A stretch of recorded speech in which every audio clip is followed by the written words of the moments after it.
आज धुलीवंदन आहे आणि या धुलीवंदन निमित्त आमदार बच्चू कडू काहीतरी दरवर्षी नवीन उपक्रम हाती घेत असतात। मागील वर्षी त्यांनी जिल्हा परिषदेची शाळा रंगवली आणि यावर्षी लोकसभेची निवडणूक आहे आणि त्याच निवडणुकीच्या अनुषंगाने आमदार बच्चू कडू यांनी निवडणूक आली मुद्द्यावर बोला हा नवीन उपक्रम त्यांनी सुरू केला आणि याची सुरुवात बच्चू कडू यांनी स्वतःच्या घरापासून केलेली आहे।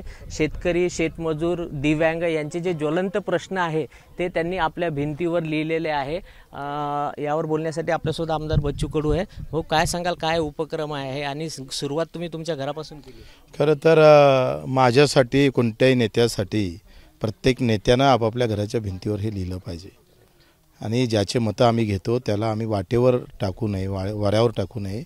जाती धर्माचे मुद्दे तयार करून जातीच्या नावानं मतं घेणारी आम्ही पाहतोय काही औलाद आता निर्माण व्हायला लागली आहे।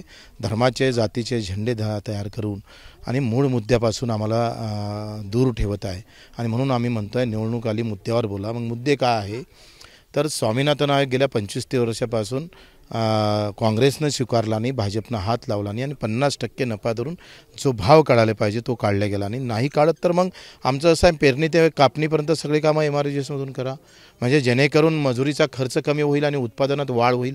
ते पण सरकार करत नाही। घरकुलाचे प्रश्न तसेच आहे, तिकडे 2.5 लाख, गावात 1.25 लाख पेपर फुटी तुम्ही पाहतोय का? जेव्हा शेतकऱ्याचे मुलं पेपर द्यायला जातं तेव्हा पेपर फुटीचे प्रकरण खूप जास्त वाढत आहे। म्हणून पेपर फुटीचा कायदा करावा, युवासाठी चांगलं धोरण निर्माण केलं पाहिजे सरकारनं।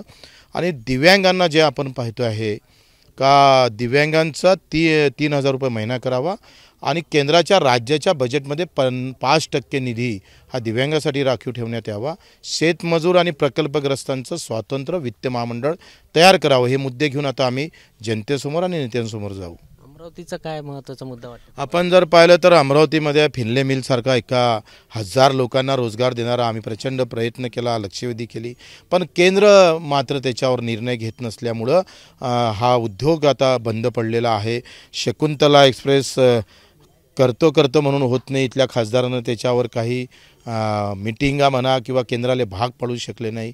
विमानतळ बंद पडलेले आहे। सगळ्यात जास्त संत्रा आणि कापूस, तूर आणि सोयाबीन होतं, हे सगळे पिकं आपण पाहतोय लह्यास गेले आणि हे सगळे केंद्राच्या धोरणामुळं आज शेतकऱ्याचं मरण येतं। तुम्ही पहा, कांद्यावर निर्यात बंदी घातली आणि परिणाम बांगलादेशानं संत्र्यावरचे आयात कर वाढवले, हे संत्र्याचे भाव पडले आणि कांदा उत्पादक शेतकरी पण मेला। या सगळ्या गोष्टीवर लढणं गरजेचं आहे। नेता महत्त्वाचा नाही, बाप महत्त्वाचा आहे। हे खरं तर आम्ही लोकांसमोर घेऊन जाऊ। तुमचे धर्माचे स्थळ महत्त्वाचे नाही, आमचे मुद्दे महत्त्वाचे आहे। आमचा बाप कष्ट करून हे पीक पिकवतं आणि त्याच्या हाती मात्र काही येत नाही आणि त्याचं मरण पत्करावं लागतं। हे होऊ नये याची गॅरंटी खऱ्या अर्थानं देणं गरजेचं आहे। तर हे होते आमदार बच्चू कडू। कॅमेरामॅन अमोल देशमुखसह प्रणय निर्माण, ABP माझा, कुरळपूर्णा, अमरावती। ABP माझा, उघडा डोळे बघा नीट।